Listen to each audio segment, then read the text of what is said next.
The service crawl space beneath the Aurora vault did not smell like machinery. It smelled like ozone and crushed lilacs. Noah Mercer hated it. He dragged himself forward on his elbows, the magnetic pads on his knees, gripping the translucent floor that separated him from a 3-mile drop into the churning cloud ocean below. "Talk to me, Rosa," Noah said, his voice tight. He adjusted the acoustic visor over his eyes. "I am seeing harmonic dissonance in Sector 4. It looks like a bruise on the spectrum." Rosa Vale's voice crackled in his earpiece, dry and unimpressed. "That is because the choir lattice is throwing a tantrum, Noah. Maintenance reports say the subsonic hum dropped by 4% in the last 20 minutes. If it drops another 2%, the anti-gravity stabilizers in the East Wing are going to start feeling very heavy. And rich people hate feeling heavy," Noah grunted, shifting his weight. He was a man composed of sharp angles and grease stains, 40 years old, but wearing the exhaustion of a man of 60. He held a resonator wrench in his right hand, a tool that looked more like a tuning fork than a spanner. Around him, the choir lattice pulsed. It was not metal. It was a bio-quantum weave, living strands of light and sound that sang the city into the sky. When it was healthy, it glowed a soft gold. Right now, the strands to his left were a dull, sickly gray. "I am at the junction," Noah said. "It is not a mechanical failure. The lattice is scared. The vibration is retreating." "Scared of what it is, a building, Noah. A very expensive floating building." "It is a semi-sentient biostructure, Rosa. You know how it works. It feeds on ambient emotion. If the cord upstairs is stressed, the foundation gets shaky. Literally." Noah reached out, tapping the gray strand with his wrench. It let out a flat, discordant note, like a piano key struck underwater. "We'll fix it," Rosa said. "I have a date with a bottle of synthetic wine in 3 hours, and I do not want to spend it falling out of the sky." Noah began the calibration. He closed his eyes, listening to the hum of the station. This was his gift and his curse. He was an acoustic emotional engineer. He could hear the architecture, feeling things. Most of the time, the Aurora Vault felt arrogant, a soaring soprano of power and vanity. Today, underneath the arrogance, there was a creeping silence, a hollow gap where the sound should be. He worked in the rhythm he had perfected over a decade of hiding from his own memories. Tune, tighten, soothe, repeat. Then he heard the laugh. It was not part of the lattice. It was organic, small, and terrifyingly clear. It sounded like a silver bell dropped on a marble floor, ringing out for a split second before being choked off. Noah froze. "Rosa, is there anyone else in the sub-maintenance shafts?" "Negative. Just you and the rats. And since the rats here are genetically modified to clean filters, they usually do not giggle." Noah deactivated his magnetic knees and crawled toward the sound. The crawl space widened into a junction chamber, a small spherical room where the main arteries of the lattice converged. It should have been empty. It was not. Curled up behind a bundle of fiber optic nerves was a child. She was small, perhaps 6 or 7 years old by human standards, though her skin possessed a faint pearlescent shimmer that marked her as high-born Orolith. She wore a dress that probably cost more than Noah's entire lifetime earnings, but it was smudged with coolant fluid. She was holding a severed piece of the lattice, a song wire, clutching it to her chest like a stuffed animal. The wire was dead black and cold, but she was rocking back and forth, humming a tune that had no melody. Noah slowly lowered his visor. He felt the old familiar ache in his chest, the one he kept locked behind walls of cynicism and work. Maya. Maya had been this size. Maya had hidden in cabinets just like this when the storms came. "Hey," Noah said softly. The girl jerked her head up. Her eyes were enormous violet irises, with no whites swirling like nebulas. She did not scream. She did not scramble away. She looked at him with a terrifying ancient solemnity. "You are the Earthman," she said. Her voice was high, but devoid of the childish cadence he expected. It was flat factual. I am Noah, he corrected, keeping his hands visible. You are not supposed to be down here, kid. It is dangerous. The resonance waves can boil your blood if you touch the wrong conduit. I know, she said. She held up the dead wire. It stopped singing. I wanted to make it start again, but it stays quiet. Noah edged closer. He saw the insignia on her collar, the crescent moon and star. Royalty. Great. He was currently trespassing in a restricted zone with a member of the ruling family. It is dead, little one, Noah said gently. Give it here. I can splice it. She shook her head. It is not broken. It is sad. The hushwake touched it. Noah felt a chill that had nothing to do with the atmospheric regulators. Hushwake. The word that everyone whispered, but no one shouted. The silent wave. The phenomenon that was slowly eating the edges of the Orolith Dominion, swallowing sound and color and memory. The hushwake is a myth for ghost stories, Noah lied. He moved within arm's reach. The girl looked at him, and for a second, her composure cracked. He saw the terrified child beneath the alien princess. If it is a myth, why does my mother cry when she thinks the walls are thick enough? Noah stopped. He looked at the girl, really looked at her. She was lonely. A crushing, deep-sea pressure of loneliness radiated off her. What is your name? He asked. Aurea. Okay, Aurea. I am going to check the readings on that wire. Is that okay? She hesitated, then extended her hand. Noah raised his resonance meter. It was a bulky handheld device designed to visualize sound waves. He pointed it at the wire in her hand, but the sensor swept over her arm. The screen lit up. Noah stared at the display. It was not showing the standard biorhythm of an Orolithian. It was showing a chaotic, jagged spike of trauma and resonance. Two distinct patterns fighting each other. One was alien. The other, looked exactly like the interference pattern Noah had seen on the monitors 10 years ago. The day the resonance therapy chamber failed. The day Maya died. His heart hammered against his ribs. Impossible. You, Noah breathed. What are you? Aurea tilted her head. She reached out with her free hand and touched the dirty fabric of his sleeve. You fix things. You are the engineer. Yes, Noah rasped. Human, she asked, her voice, dropping to a whisper that echoed louder than the machinery. Can you fix sadness? The question hung in the air, heavy and suffocating. Before Noah could answer, before he could process the impossible reading on his screen, the comms in his ear exploded. Noah! Rosa shouted. Get out of there! The Royal Guard is sweeping the lower levels. They lost the princess. If they find you with her, they will not ask questions. They will just vent the airlock. Noah looked at Aurea. We have to go. I do not want to go back, she said, clutching the dead wire tighter. It is cold up there. Everyone is loud, but nobody says anything.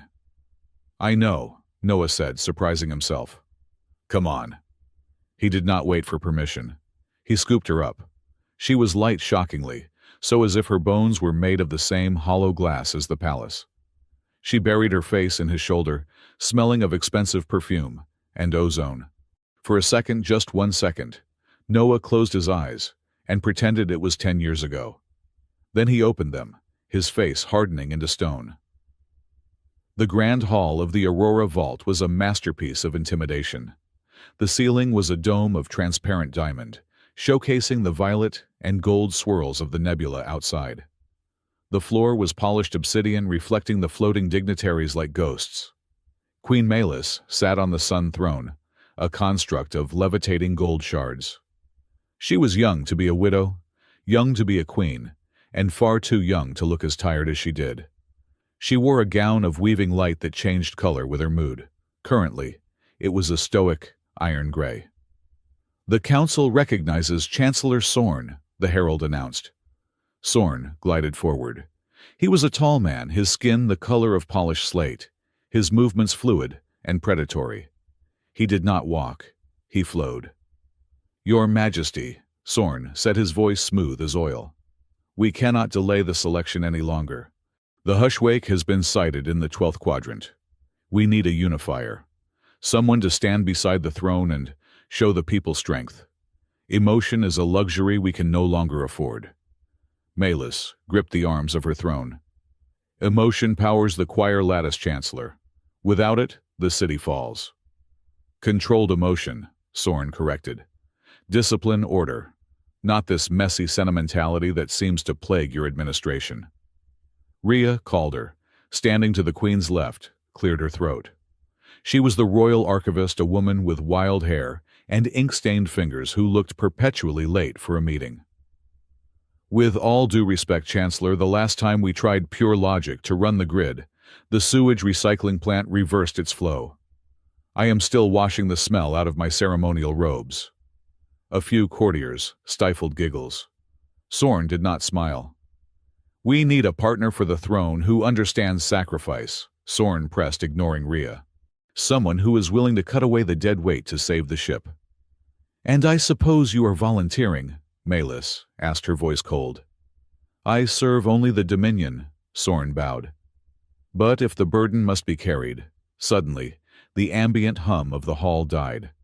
The lights flickered. The vast vaulted room plunged into a terrifying semi-darkness. The choir lattice had skipped a beat. A door at the far end of the hall hissed open. Noah Mercer stumbled in, shoved forward by two royal guards. He looked like a wreck. His jumpsuit was covered in grease. His hair was matted with sweat, and he was blinking against the sudden brightness as the emergency lights flared on. He stood there, a smear of dirt, in a room of pristine perfection. The engineer found in Sector 7, my queen, the guard captain announced. He claims to have stabilized the dissonance. Malus looked down at him. Her heart skipped a beat. It was him. The man from the file. The man from the project she had tried so hard to forget. Report, she commanded, her voice trembling slightly. Noah straightened up, wiping his hands on his pants. He looked around the room, seeing the sneering faces of the nobility, the cold calculation of Sorn, and the terrified exhaustion of the queen. He felt small, but he also felt angry. Your foundation is rotting, Noah said, his voice rough. You are pushing the lattice too hard. It is not a machine you can whip into working faster. It is vibrating with anxiety. If you do not lower the output demand by 10%, you are going to be swimming in the clouds by tomorrow morning. Insolence, Sorn snapped. A mechanic daring to lecture the High Council. A mechanic who knows that sound does not lie, Noah shot back. People lie. Vibration does not. The doors burst open again. This time, it was not a prisoner. It was a blur of motion. Princess Aurea sprinted past the guards. She was fast-fueled by the desperate energy of a child who had made a decision. The courtiers gasped, stepping back as if she were contagious. Aurea, Queen Malus, stood up, her gray dress flaring into a panicked white. Aurea did not stop for her mother. She did not stop for Sorn. She ran straight toward the dirty, disheveled man standing in the center of the room. Noah turned, his eyes widening. Kid, no. Aurea didn't listen. She launched herself at him. Noah instinctively dropped to one knee to catch her, bracing for impact. She scrambled up his legs, climbing him like a tree, until she was perched on his thigh, her arms throwing a stranglehold around his neck.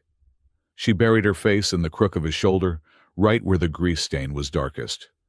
The silence in the great hall was absolute. It was heavy, suffocating, and total. Then Aurea lifted her head.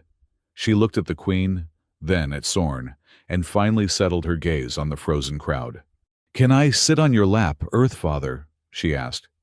Her voice was not a whisper. It rang out, amplified by the perfect acoustics of the room. Earthfather. The word hit the room like a grenade. A collective gasp ripped through the crowd.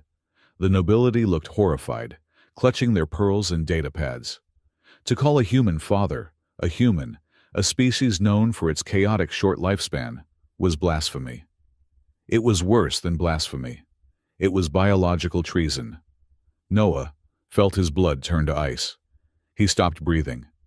The sensation of her small weight on his leg, the smell of her hair, the desperate grip of her arms, superimposed perfectly over the memory of Maya. "Daddy, hold me." The thunder is loud. He could not move. He could not push her away. He could only stare at the queen. Queen Melis was frozen on the steps of the throne. Her hand was pressed to her mouth. She was not looking at Oria with anger. She was looking at Noah with a devastation so raw it felt like a physical wound. She knew. She saw the resemblance. She saw the connection. Chancellor Sorn recovered first. His eyes narrowed, a shark smelling blood in the water. "Seize him," Sorn roared, pointing a long, pale finger at Noah. "He has contaminated the princess. He has used some primitive hypnotic resonance on her. This is an assault on the bloodline." The guards surged forward, their shock staves crackling. "No!" Oria screamed. She did not let go. She tightened her grip on Noah, shielding him with her small body. "Do not touch him." "Oria, get down," Noah whispered, his voice shaking. "You are going to get us both killed." "They are already killing us," Oria shouted back, turning to face Sorn. "You want to take him away? Why, because he listens." "He is a parasite child," Sorn sneered, stepping closer, his towering form casting a shadow over Noah and the girl. "He is a dirty, broken human mechanic who has dared to touch royalty. He is polluting your mind with low-frequency filth." Oria glared at Sorn. Her eyes flashed with a dangerous, bioluminescent purple. "If you are so smart," Oria said, her voice cutting through the air like a laser, "and if he is so dirty, then why is the palace still falling?" The question hung there, simple, brutal, unanswerable. "Why?" Oria demanded again. "You talk and talk and talk. But the floor is still shaking. He fixed the wire. You just broke it." The silence that followed was different. It was the silence of shame. The technicians in the back of the room exchanged glances. The nobles shifted uncomfortably. Sorn's face darkened. "Take the girl. Throw the man in the containment brig. We will dissect his neural pathways to see what he did to her." Two guards grabbed Noah's arms, hauling him up. Oria was ripped away, screaming, kicking the air. "Wait." The voice was not loud, but it carried the weight of a collapsing star. Queen Melis descended the stairs. She walked slowly, her dress shifting from white to a deep, regal crimson. She walked past Sorn, past the guards, until she stood 2 feet from Noah. She looked into his eyes. She saw the fear there, but not for himself. She saw the fear for Oria. "Let him go," Melis said. "Your Majesty," Sorn protested, his voice dripping with condescension. "This man has violated protocol. He has touched the air. By law, he must be purged." "By law," Melis said, her voice gathering strength. "A challenge of connection cannot be dismissed if it is invoked by the air." "Air," Sorn scoffed. "She is a child. She does not know what she is saying. She called him Earthfather. It is nonsense." "Is it?" Melis turned to the court. "The Earthfather right. Article 7002 of the Dominion Charter. If a potential suitor can prove a harmonic resonance with the air stronger than the natural bond, they are granted the right to stand trial for the position of consort." Noah's jaw dropped.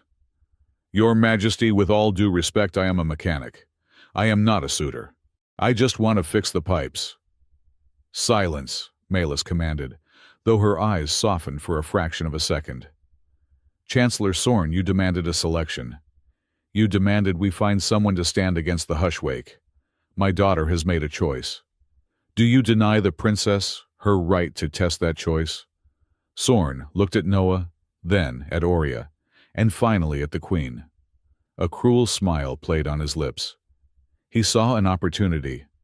If Noah failed the test, which he surely would, it would humiliate the queen and prove that humans were incompatible trash. It would hand Sorn the throne on a platter. "Very well," Sorn bowed low. "Let us invoke the right. Let the human try to sing with the stars. and when his mind breaks under the pressure, we will sweep up the pieces. Malus turned back to Noah. You are under royal protection, Noah Mercer, until the rite is concluded. This is insane, Noah hissed. I cannot be a prince. I cannot even pay my rent on time. You do not need to be a prince, Malus whispered, so only he could hear. You just need to be the father she thinks you are. Do not make me regret this. She turned and walked back to the throne. Take him to the preparation chambers and give him a bath. He smells like grease and lilacs. As the guards escorted a bewildered Noah out of the hall, and Aurea was gently ushered away by a stunned Rhea Calder, the court dissolved into chaos. But outside the Diamond Dome, unnoticed by the squabbling nobles, the horizon changed. Far in the distance, across the ocean of glowing clouds, a line of darkness appeared. It was not a storm. It was a void, a complete absence of light, reflection, and sound. It was the Hushwake, and it was not in the 12th quadrant anymore. It was 10 miles away, and it was moving against the wind. The containment suite they assigned to Noah was larger than his entire apartment back in the Neo-Seattle slums. It had walls made of translucent pearl that hummed with a low B-flat note designed to encourage relaxation. It was not working. Noah paced the length of the room, his boots making no sound on the soft organic floor. He felt like a specimen in a jar waiting to be shaken. The door chimed a polite melodic trill and slid open. Rhea Calder walked in. The royal archivist looked even more disheveled than she had in the throne room. Her robes were a chaotic layering of silks, and she was carrying a datapad that seemed to be overheating. She looked Noah up and down, her expression somewhere between amusement and pity. Congratulations, Rhea said, her voice dry. You have just been promoted from a man with a screwdriver to a contender for the Golden Throne. That is quite the career trajectory. Usually people have to assassinate at least 3 dukes to get this kind of attention. Noah stopped pacing. I do not want the attention. I want to go back to the sub-basement and finish welding the conduit. That is adorable, Rhea said, tapping her datapad. But you are currently the subject of a royal decree. If you go back to the sub-basement now, Chancellor Sorn will have you arrested for abandoning a sacred rite. And then, he will have you executed for touching the princess. And then, just to be thorough, he will probably bill your next of kin for the laser charge. Noah ran a hand through his still damp hair. They had forced him through a sonic shower that vibrated the dirt out of his pores, leaving his skin tingling and raw. This is insane. I am a human engineer. I am 40 years old. I have debt. I have bad knees. I am not a father figure for alien royalty. Tell that to the princess, Rhea said, her tone softening slightly. She has not spoken a word to anyone since they separated you. She is sitting in her chambers, staring at the wall, waiting for her Earth father. The term made Noah flinch. Why did she call me that? Rhea sighed, sitting on the edge of a floating table. Because Aurea is special, and because you are the first person in 5 years who looked at her and saw a child, not a political asset or a biological anomaly. To the court, she is the heir. To Sorn, she is a variable. To you, she was just a kid holding a broken wire. Noah looked away, staring at the shifting clouds outside the pearl walls. I just did what anyone would do. No, Rhea corrected him. You did what a parent would do. And in the Oralith Dominion, that is a rare frequency. She stood up. Come on. The Queen wants to see you. And before you ask no, you do not have a choice. This is the right of harmonic proof. You are in it until you win, or until the echo loom turns your brain into soup. The Queen's private solar was a sanctuary of light. Unlike the cold grandeur of the throne room, this space felt lived in. There were cushions scattered on the floor, and the air smelled of warm spices, not ozone. But the tension in the room was thick enough to cut with a knife. Queen Malus stood by the window, her back to them. Aurea was sitting on a rug, methodically arranging colored crystals in a pattern that looked disturbingly like a schematic for a warp drive. When Noah entered, Oria's head snapped up. Her large violet eyes widened, and the dull gray of her skin flushed with a sudden soft pink luminescence. "Noah," she said. It was a statement of relief. "Princess." Noah nodded, keeping his distance. Malus turned. She had shed the armor-like ceremonial gown for a simpler tunic of woven white fabric. She looked younger, but the exhaustion etched around her eyes was profound. "Thank you for coming," Malus said. Her voice was steady, but Noah's acoustic training picked up the micro-tremors in her vocal cords. She was terrified. "I was told I did not have a choice," Noah said bluntly. "We rarely do," Malus replied. She gestured to the crystals Oria was playing with. "The rite of harmonic proof is not a ceremony, Noah. It is a biological interrogation. The echo loom is a symbiotic organism that the first ancestors brought from the core worlds. It connects to the nervous systems of two individuals and attempts to weave them into a single harmonic output." "And if it fails?" Noah asked. "If the resonance is dissonant," Malus said, looking him in the eye, "the feedback loop causes massive cerebral hemorrhaging. You die. Oria would be lobotomized." Noah felt the blood drain from his face. "And you agreed to this?" "I had to." Malus stepped forward, her composure cracking. "Sorn was going to take her to the Silence Conservatory. He claims she is infected, that she is the reason the Hushwake is accelerating. He wants to purify her. The rite was the only legal stall I had. It buys us 3 days. 3 days to do what? Noah asked. Prepare for a brain hemorrhage. 3 days to prove them wrong, Oria said. She stood up, clutching a blue crystal. She walked over to Noah, stopping just out of reaching distance. We match Noah. I saw it on your machine. The waves danced together. Noah looked down at her. Kid, that machine was reading trauma. It wasn't reading a family bond. It was reading two people who are broken in similar ways. Maybe, Oria said, tilting her head. But you looked at me. When the guards came, you put your body in front of mine. You were shaking, but you did not move. She took a step closer. I chose you because you looked at me like I am real. Not a ghost. Not a princess. Real. The words hit Noah hard. He remembered the feeling of Maya's small hand in his, the trust that he would fix everything even when he couldn't. I am not a good man, Oria, Noah said hoarsely. I couldn't save my own daughter. Then save me, Oria whispered. The room went silent. Even Malus held her breath. Noah looked at the queen, then at the little girl who was staring at him with an intensity that burned.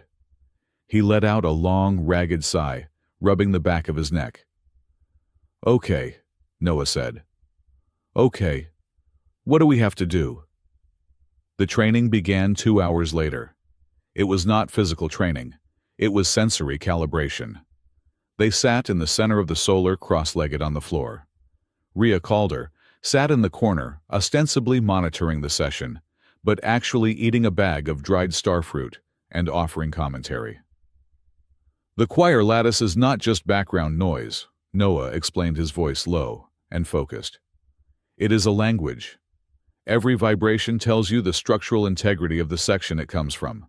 He tapped a tuning fork against the floor. Listen, not with your ears, with your bones. What do you hear? Oria closed her eyes, her brow furrowed. It is humming, a C-sharp. Deeper, Noah urged. Ignore the note. Listen to the texture. Is it smooth? Is it grainy? Oria was silent for a long moment. It is scratchy, like sand in a bearing. Good, Noah said. That is the tension in the south struts. Now push your awareness out. Find the hushwake. Oria flinched. I do not want to. You have to, Noah said gently. If we are going to survive the echo loom, we have to know where the silence is, so we don't let it in. She took a deep breath. Her skin shimmered from pink to a pale, fearful lavender. It is cold. It tastes like metal. It is near the kitchens. Noah nodded. Okay. Now pull back. Anchor yourself to my voice. They worked for hours. Noah taught her how to isolate frequencies, how to find the rhythm in chaos. In return, Aurea taught him the language of light. You humans are so blind, Aurea said, opening her eyes. You only listen to words. Words are easy to fake. Skin cannot lie. She pointed to her own arm. Watch. She thought of something Noah guessed it was something funny, and her skin rippled with a warm golden orange.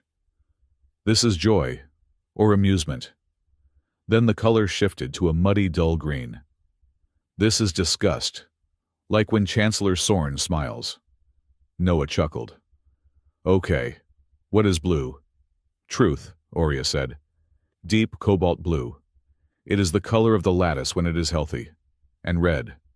She hesitated. Red is love, but also anger. They are close neighbors. And the gray? Noah asked, thinking of the strands he had seen earlier. Aurea's face fell. Gray is nothing.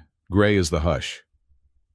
Later that afternoon, as they walked through the corridors toward the dining hall, Noah saw what she meant. A servant passed them carrying a tray of silver goblets. The man was an Auralithian, tall and elegant, but his skin was a flat matte slate gray. He did not bow. He did not blink. He just moved, fluid and efficient, but utterly vacant. That is what the hushwake does, Aurea whispered, hiding behind Noah's arm. It does not kill you. It just takes the part of you that cares. He will serve drinks perfectly for another 10 years, but he will never taste the wine again. He will never miss anyone. Noah felt a chill crawl up his spine. It was worse than death. It was a perfectly polite, functional purgatory. A society of hollow shells maintaining a city that no longer had a soul. We are going to fix this, Noah said, his hand tightening around hers. Aurea looked up at him. Her skin flashed a brief, brilliant blue.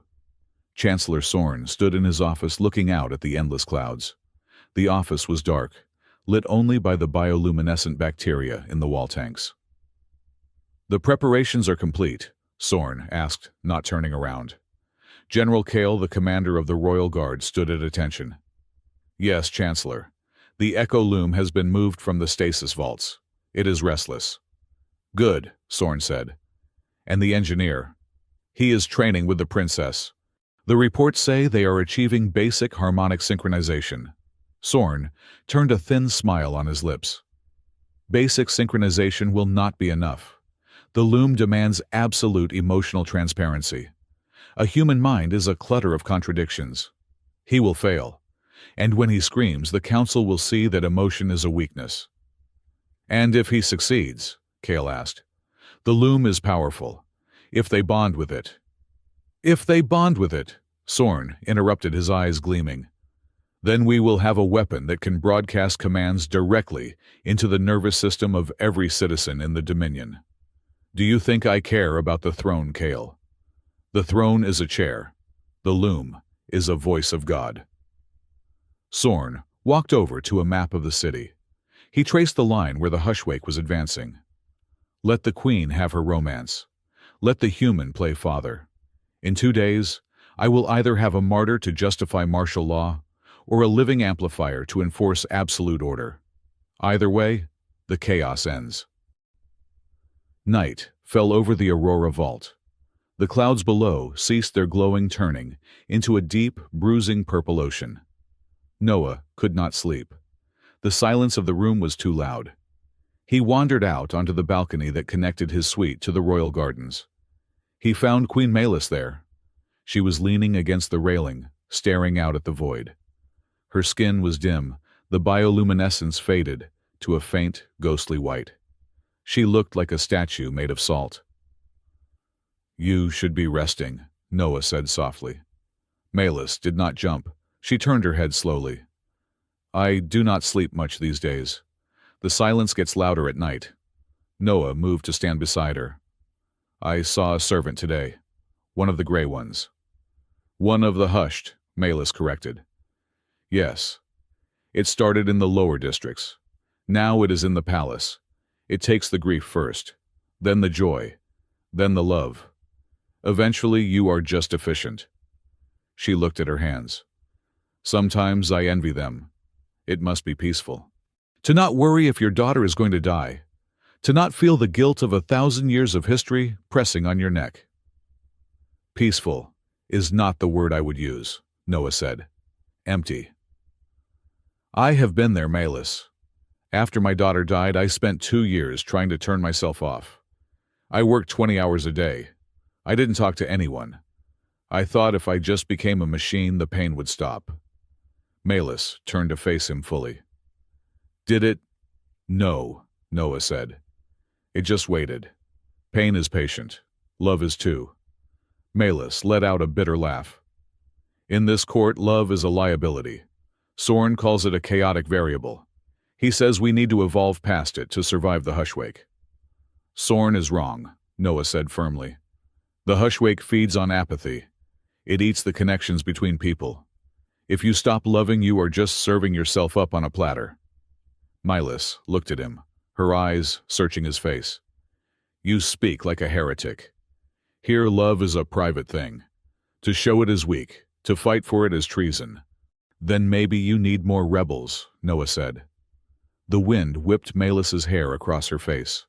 She reached up to brush it away, and her fingers brushed against Noah's hand on the railing. A spark, literal and electric, jumped between them. For a moment her skin flared a sudden shocking crimson of desire and anger before fading back to white. You are a dangerous man, Noah Mercer, she whispered. You make me want to scream. Screaming is good, Noah said. Screaming proves you are still here. He looked closely at her. There was a patch on her neck just below the jawline that was not white or pink. It was gray. A small, dull patch of Hushwake infection. She saw him looking. She pulled her collar up. It is spreading, she admitted, her voice trembling. I have been holding the lattice together with my own will for too long. I am leaking. We will stop it, Noah promised. The right. If we win, we can use the loom to push it back. If you win, Malus said sadly. Go to sleep, Earthfather. Tomorrow you have to sing for your life. She turned and fled back into her chambers, leaving Noah alone with the wind and the terrifying realization that the Queen was already dying. The morning of the rite arrived with a fanfare of trumpets that sounded more like a funeral dirge. Noah was in the preparation chamber, trying to zip up the ceremonial tunic Rhea had thrown at him. It was white stiff and had far too many clasps. Hold still, a gruff voice said. Noah spun around. It was Rosa Vale, his supervising contractor. She was holding a small metallic disc. Rosa, Noah blinked. How did you get in here? I told the guards I was your spiritual advisor, Rosa grunted, slapping his hand away and fastening the tunic herself. They are surprisingly gullible if you use big words like transcendental harmonic alignment. She finished the clasp and stepped back.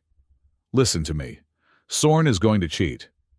I assumed that, Noah said. No, I mean he is going to jam the frequency, Rosa said. She pressed the metallic disc into Noah's hand. This is a subharmonic stabilizer. I pulled it from the main drive of a freighter. It is illegal dangerous, and it might burn a hole in your pocket. But if Soren tries to flood the chamber with dissonance, this will create a 3-second buffer for you to resync. Noah looked at the device. Rosa, thank you. I thought you hated training newbies. I do, Rosa said, checking the corridor. But I hate paperwork more. And filling out the casualty forms for a dead Earthfather sounds like a nightmare. Don't die, Noah. It is bad for business. She vanished as quickly as she had appeared. The doors opened. Aurea was there, flanked by guards. She wore a dress of woven glass fibers that refracted the light into rainbows. She looked tiny. Ready? Noah asked, hiding the device in his palm. Aurea looked up at him. She reached out and took his hand. Her grip was iron tight. I am scared, she whispered. Me too, Noah said. Being scared means you are paying attention. Oria frowned slightly, looking at him with a strange expression. That is what the Whisper Keeper used to say. Noah froze. Who? The Whisper Keeper, Oria said innocently. In my dreams. He tells me stories when the silence gets too loud. He sounds like you, but older. A cold shiver went through Noah. The Whisper Keeper. It was the name of the hero in the bedtime stories he used to invent for Maya. Stories about a man who caught secrets in a net, so they wouldn't be forgotten. He hadn't told those stories to anyone in 10 years. How could she know that name before he could ask the trumpets blasted again? The guards stepped forward. It is time, the captain said. The grand hall had been transformed. The floating throne was gone. In its place, in the center of the obsidian floor, stood the echo loom. It was magnificent and terrifying. It looked like a massive heart made of crystal and muscle suspended in a cage of golden rings. It pulsed with a slow, rhythmic beat that shook the floor. Veins of liquid light pumped through it. It had no eyes, but it felt like it was watching everything. The court was packed. Thousands of Orolithians stood in the galleries, their skin glowing with a mixture of anticipation and fear, yellow and orange. Chancellor Sorn stood on a raised dais, looking down like a vulture. Queen Melis sat on a temporary throne, her face a mask of stoic resolve. The right of harmonic proof, Sorn announced, his voice amplified by the architecture. The human Noah Mercer claims the ancient title of Earthfather. He claims a bond of soul and sound with the air. Let the loom judge the truth. Noah and Oria stepped into the circle of golden rings. The loom's pulse sped up. Thump, thump, thump, thump. It was loud, physical. Place your hands on the interface, Sorn commanded. Noah knelt down so he was eye level with Oria. Just like we practiced, he whispered. Blue for truth. Red for love. Ignore the gray. Oria nodded. Together they reached out and touched the warm, vibrating surface of the echo loom. The world vanished. It was not like sound. It was like falling into a hurricane of pure feeling. Noah gasped as his mind was yanked out of his body. He was floating in a void of swirling colors. He felt Oria, not her hand, but her essence. She felt like a small, frightened bird made of glass. Noah. Her voice echoed in his head. I am here, Noah thought back. Focus on me. Outside in the hall, the loom began to glow. A low hum started to build, rising in pitch. Suddenly, a screech of feedback tore through the connection. It was sharp, jagged, and malicious. Sorn was jamming them. Noah felt his mind begin to fracture. The pain was blinding white-hot needles, stabbing into his frontal lobe. Beside him in the physical world, Oria screamed. Hold on, Noah mentally shouted. He remembered the device in his pocket. He couldn't use his hands, but he could focus his will. He visualized the stabilizer. He visualized the frequency Rosa had told him about. He pushed back against the dissonance. You are not taking her. The feedback cleared for a second. In that clear space, the loom opened its throat. It didn't scream. It didn't sing. It sighed. A wave of pure, harmonious sound washed over the entire palace.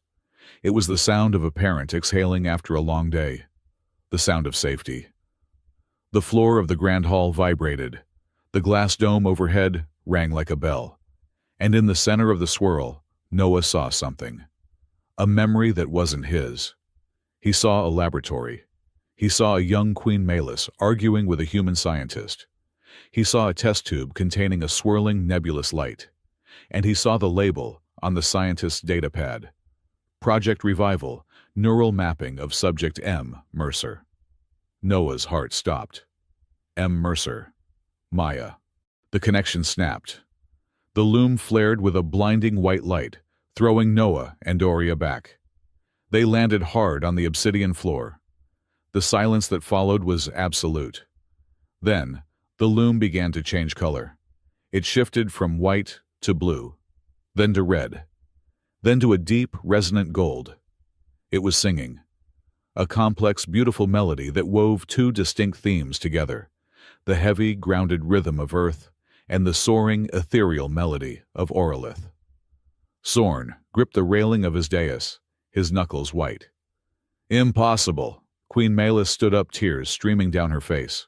Her skin was glowing so bright, it hurt to look at her. Noah pushed himself up on shaking arms. He looked at Aurea. She was sitting up, rubbing her head, but she was smiling. "We were loud," she said, her voice echoing in the silent hall. "Yeah," Noah panted, looking at the queen, his mind reeling with the image he had seen in the vision. "We were very loud." But before the crowd could erupt, before the queen could descend, the light in the room changed. The golden glow of the loom was suddenly cut by a shadow. The diamond dome above them darkened. The clouds outside had stopped moving. A crack appeared in the sky. Not a crack in the glass, but a crack in reality. A vertical line of absolute nothingness slicing through the nebula. The hushwake had arrived, and for the first time in history, the palace didn't just shake. It groaned, a sound of metal and light twisting in agony.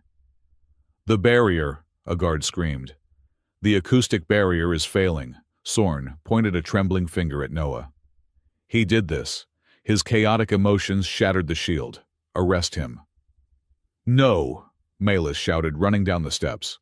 But the panic had already set in. The courtiers were screaming, their skin flashing wild, terrified colors. The guards surged forward. Noah scrambled to his feet, grabbing Aurea. "Run," he said. This time Aurea didn't argue.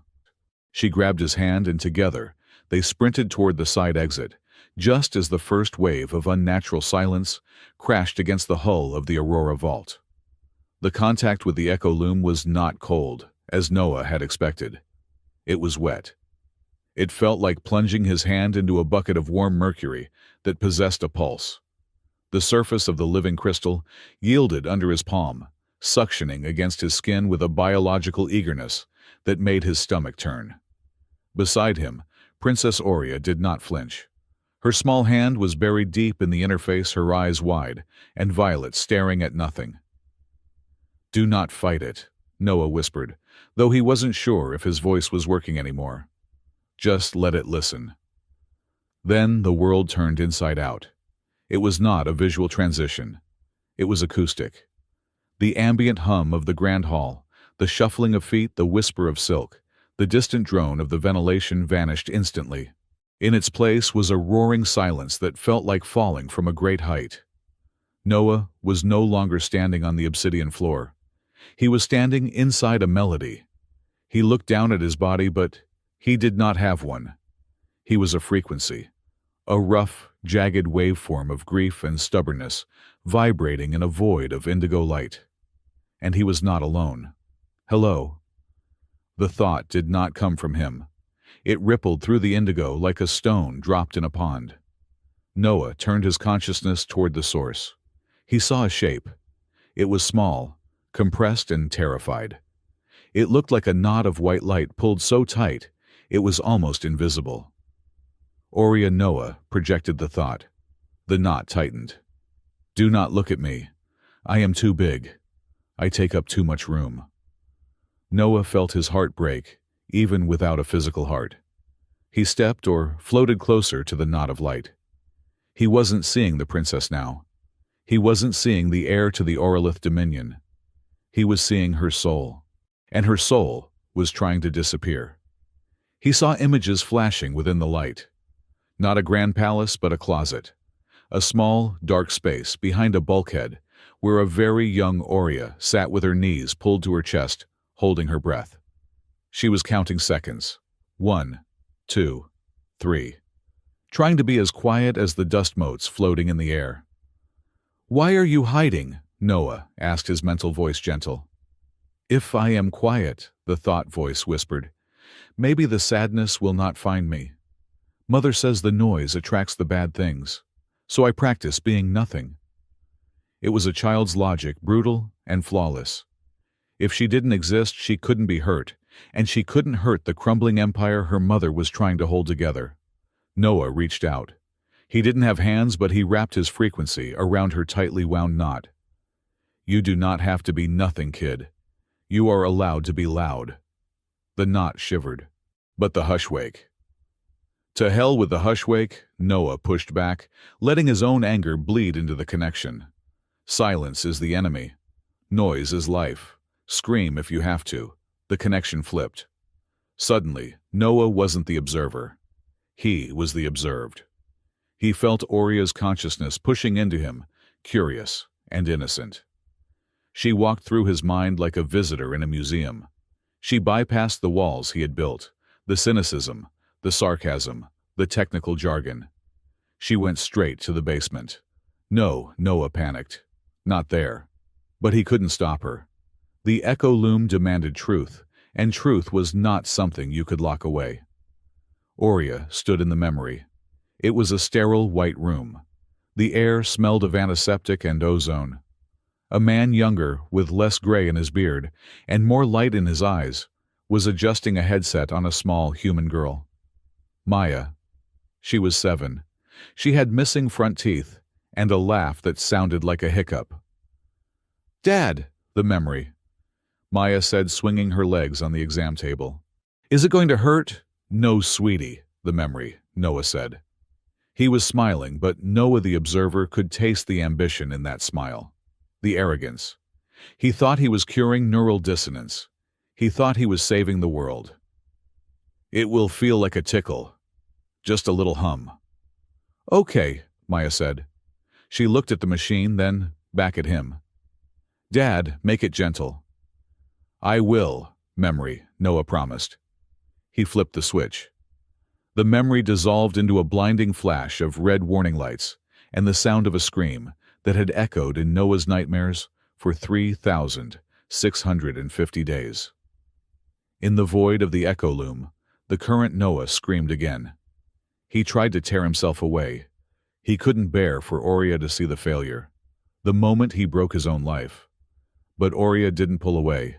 The knot of white light unraveled. It expanded, turning into a soft, warm blanket of luminescence. She wrapped herself around the jagged, painful spikes of his memory. She didn't try to fix it.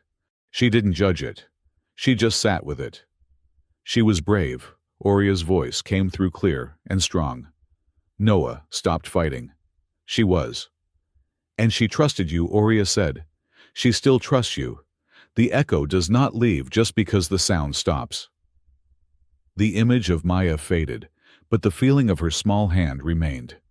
Oria was holding it. Human kids are loud, Oria observed, and there was a ripple of amusement in the psychic link. "I like that. It is colorful." The two frequencies, the jagged indigo of the grieving father and the compressed white of the lonely princess, collided. But they didn't crash. They wove together. They spiraled, climbing higher and higher, creating a new sound, a harmony. It was a chord of absolute acceptance. Noah gasped, his lungs sucking in air, as if he had been underwater for an hour. He fell forward, catching himself on the rim of the echo loom. His hands were shaking violently. Beside him, Oria stumbled, but she didn't fall. She looked like she had just woken up from a vivid dream. The silence in the grand hall was profound. But the echo loom was not silent. The massive biological crystal was glowing with a blinding golden intensity. And it was singing. A pure, resonant major chord that vibrated in the teeth of every person in the room. It was the sound of a structural lock clicking into place. The golden rings surrounding the loom began to spin faster and faster, blurring into a halo of light. "Resonance confirmed," a technician's voice cracked over the monitor, sounding terrified. "Harmonic integrity is 100%. No, it is off the scale. It is a perfect fifth." Noah looked up, sweat stinging his eyes. He looked at Queen Melis. She had risen from her seat. Her hands were pressed over her heart, and her skin was flashing a chaotic storm of colors, shock white, joyful gold, and a deep, mournful blue. She was looking at him, and for the first time, she wasn't looking at a mechanic. She was looking at a partner. It accepted him," someone whispered in the crowd. "The Earth Father," another voice murmured. But not everyone was looking at the light. Chancellor Sorn stood on his dais, his face a mask of frozen calculation. He did not look impressed. He looked hungry. He was staring at the glowing loom, not as a religious artifact, but as a battery he had just discovered how to charge. "Remarkable," Soren said, though his voice was barely audible over the humming of the crystal. "The weapon works." Suddenly, the floor beneath them lurched. It wasn't the gentle sway of the floating city. It was a violent shudder like a ship hitting a reef. The golden light of the loom flickered. The singing note warped, twisting into a screech. "What is happening?" Oria cried out, grabbing Noah's arm. Noah looked up at the diamond dome. The beautiful nebulous sky was gone. Pressing against the glass was a wall of absolute darkness. It wasn't night. It was the absence of anything. It was a void so complete, it hurt the eyes to look at it. The hush wake. It had lunged forward. "The perimeter field is buckling," General Kale shouted. "The silence is physically pressing against the hull." The crowd erupted into panic. Nobles in their finery began to scramble over each other, their dignity forgotten. "It is the human," a noble shouted, pointing a trembling finger at Noah. "He brought the chaos," the loom called the darkness. "He saved us," a technician yelled back. "Look at the readings. The loom is the only thing holding the shield up." The room was split down the middle. Half saw a savior, half saw a virus. Noah ignored them. He grabbed Oria's shoulders. "Stay with me. Do not look at the dark." "Silence!" The voice cracked like a whip. Queen Melis descended the steps of the dais. She didn't walk. She marched. Her gown of light flared into a blinding, furious white. She stopped in the center of the room between the panic and the loom. "Look at me! She commanded. And they did. Because she was the queen, and for a moment she shone brighter than the city itself. "We have spent 50 years building walls to keep the silence out," Melis said, her voice shaking with adrenaline. "We outlawed grief. We rationed love. We turned ourselves into machines because we thought feeling was a weakness." She pointed at Noah, who was still kneeling beside Oria. "This man just proved us wrong. He did not connect with the air through logic. He connected through pain, through loss, through the very things we are terrified to feel." She turned to the court, her eyes blazing. "We do not fear humans because they are chaotic," Melis declared, and her words rang off the crystal walls. "We fear them because they remind us of what we threw away. We are not afraid of dying. We are afraid that we no longer know how to love." The silence that followed this time was not empty. It was heavy with realization. Chancellor Soren slowly clapped his hands. 1, 2, 3. A slow, mocking rhythm.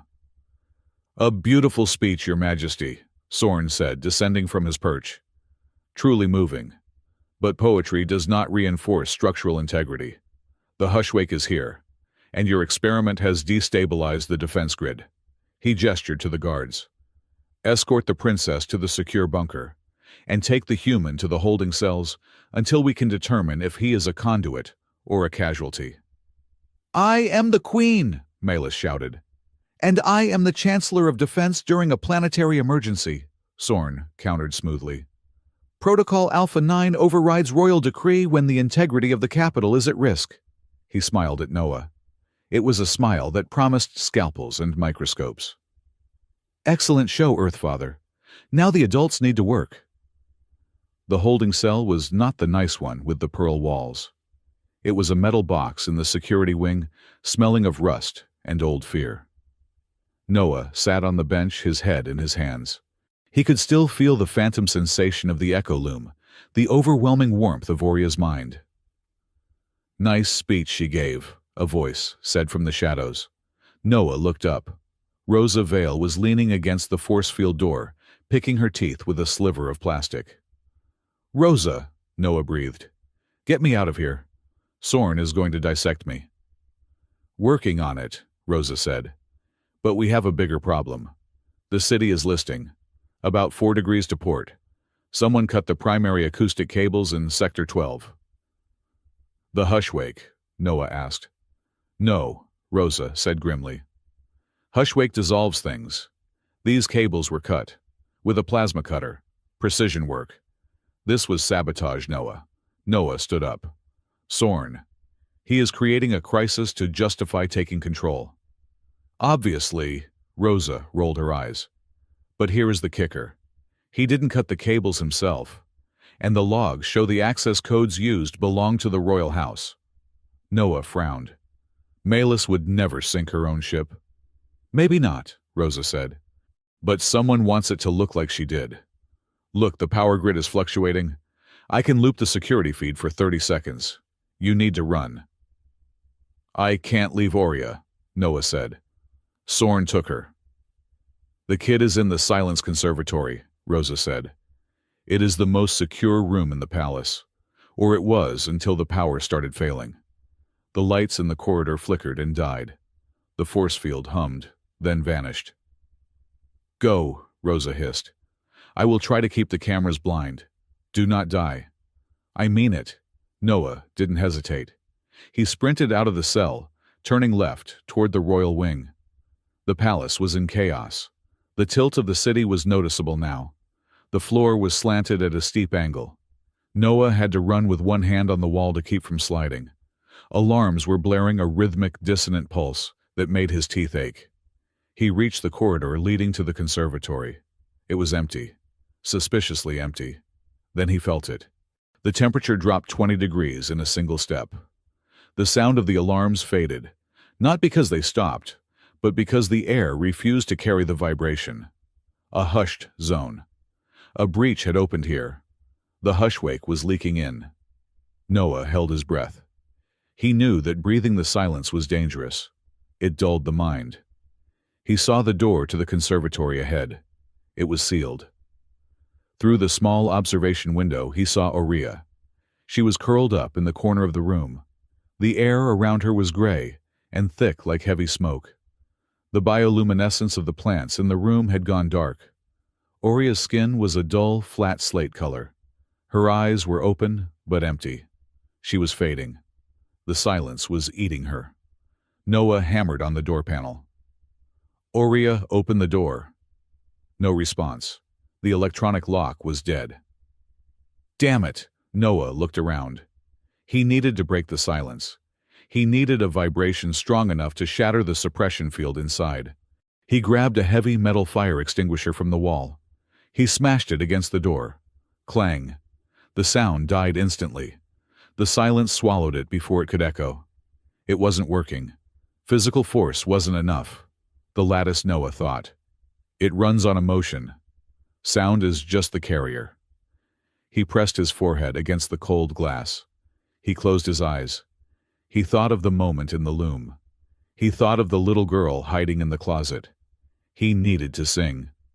Noah Mercer was not a singer. He had a voice like gravel in a blender.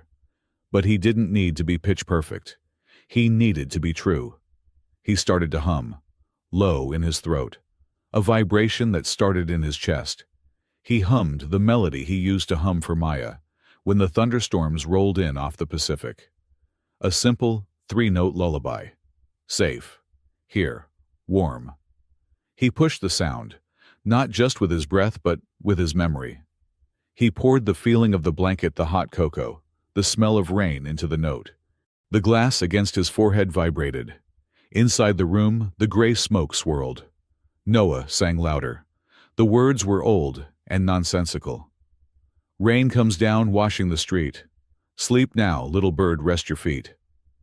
The gray fog recoiled. I didn't like the texture of the sound. It was too jagged, too human, too full of irrational hope. Aurea blinked. A tiny spark of pink appeared on her cheek. She lifted her head. She looked at the door. Noah, she whispered. Her voice was faint, but it was there. Come on, kid, Noah shouted, his voice cracking. Let me in. Aurea stood up. She walked through the gray sludge, pushing it aside like cobwebs. She reached the door and placed her hand on the manual override lever. She pulled. The door hissed open. Noah stumbled in, grabbing her before she could fall. I got you, he gasped. I got you. Aurea buried her face in his chest. That song, she murmured, her voice sounding drunk with exhaustion. It tastes like roasted nuts. And rain. She looked up at him, her eyes clearing. It tastes like home. Why does it taste like home, Noah? Noah froze. Roasted nuts. That was the smell of the street vendor outside his old apartment. Maya loved them. How could Oriya know that? We will talk later, Noah said, hoisting her up. We have to move. The whole city is tipping over. They scrambled out of the hushed zone, back into the chaotic noise of the corridor. As they turned the corner, they collided with a blur of white light. Oof! Noah skidded, nearly dropping Oriya. He looked up to see Queen Malus barefoot, her elaborate hair coming undone, holding a plasma rifle that looked far too big for her. Malus, Noah stared. I told the guards to go to hell, Malus said, breathless. She looked at Oriya. Is she hurt? She is cold, but she is back, Noah said. Good, Malus hefted the rifle. Because we are leaving. My shuttle is in the private hangar. It is the only way off this sinking chandelier. The floor gave a violent lurch. The angle increased. It was now like walking on a slide. Run! Noah yelled. They ran. It was a nightmare obstacle course. Furniture was sliding past them. The beautiful crystal chandeliers were swinging wildly, crashing into the walls. They reached the grand staircase. It was tilted at a 45-degree angle. We can't walk down that, Malus shouted, over the roar of twisting metal. Then we slide, Noah yelled. He sat down on the polished marble. Oriya on my lap, Malus grabbed my belt. This is undignified, Malus yelled, but she sat down behind him, wrapping her arms around his waist. Gravity does not care about dignity, Noah pushed off. They slid. It was terrifying and ridiculous. They rocketed down the grand staircase of the Orlith Dominion, screaming like children on a playground slide. They banked off the railing, spun around, and shot out across the polished floor of the atrium, crashing into a pile of velvet cushions that had slid from the lounges. They landed in a heap of limbs and adrenaline. For a second, there was silence. Then Noah started to laugh. It was a hysterical, breathless bark of laughter. Oriya started giggling. Malus looked at them horrified, and then a snort escaped her. Then another. She threw her head back and laughed a loud, unroyal sound. We looked, Malus gasped, wiping tears from her eyes. We looked like idiots. We are alive idiots, Noah grinned, sitting up. There was a smear of grease on his cheek and a cut on his forehead. Malus looked at him. The laughter died, replaced by something much more intense. The adrenaline was still pumping through her veins. The barrier of protocol, of royalty, of species, it had all been stripped away by the slide. She reached out and touched the cut on his forehead. Her fingers were cool. You came back for her, Malus whispered. I promised, Noah said. She leaned in. It wasn't a cinematic slow-motion moment. It was frantic and clumsy. Her lips crashed into his. It tasted of blood from his split lip and the dust of the collapsing palace. It was desperate. It was a collision of two people who had been lonely for a very long time. Noah froze for a split second. Then he kissed her back. He felt the hum of her skin against his, a physical vibration that made his teeth rattle. They pulled apart, gasping. Malus stared at him, her eyes wide. Her skin was a deep, shocking crimson. She scrambled back, standing up. She looked terrified. Not of the hushwake, but of what she had just done. I cannot, she stammered. I cannot do this. Not with you. Malus, Noah started standing up. No, she held up a hand. You do not know. You do not know what I have done. She turned and ran toward the hangar bay door, her bare feet slapping against the marble. Malus, wait, Noah shouted. But she was gone. She is hiding something big, Oriya said quietly. She was standing by the pile of cushions looking at the door where her mother had vanished. Her color was not just red. It was black underneath, like rot. Noah wiped his mouth. He felt dizzy. Yeah, let's find out what. He walked over to a nearby console that had been ripped from the wall, but was still flickering with power. He needed to know where Sorn was. He needed to know the route to the hangar. He plugged his datapad into the port. "Rosa, are you still there?" Static. Then barely. "The comms tower is falling into the clouds." "Where are you, Atrium?" Noah said. "I am trying to access the hangar schematics." But he stopped. The screen was flashing with a security alert. "Unauthorized access detected sector. 12 acoustic cables. User ID verified." Noah stared at the screen. He expected to see Sorn's ID. He expected to see a hacked account. But the ID flashing on the screen was not Sorn's. It was a dual-key authorization. 2 codes required to open the maintenance hatch where the cables were cut. One code belonged to Chancellor Sorn. The other code belonged to Queen Malus. Noah felt the blood drain from his face. "She helped him," he whispered. "She helped him cut the wires." "What?" Oria asked, stepping closer. "Nothing," Noah lied, quickly pulling the datapad. He couldn't tell her. Not yet. "Come on. We have to get to that shuttle before your mother leaves without us." But as they ran toward the hangar, the question burned in Noah's mind, louder than the alarms, louder than the hushwake. Why would the Queen destroy her own kingdom? The hangar bay of the Aurora Vault was a cavern of echoing metal and flashing warning lights. The floor was tilted at a nauseating 12 degrees, forcing everyone to brace themselves against bulkheads or secure railings.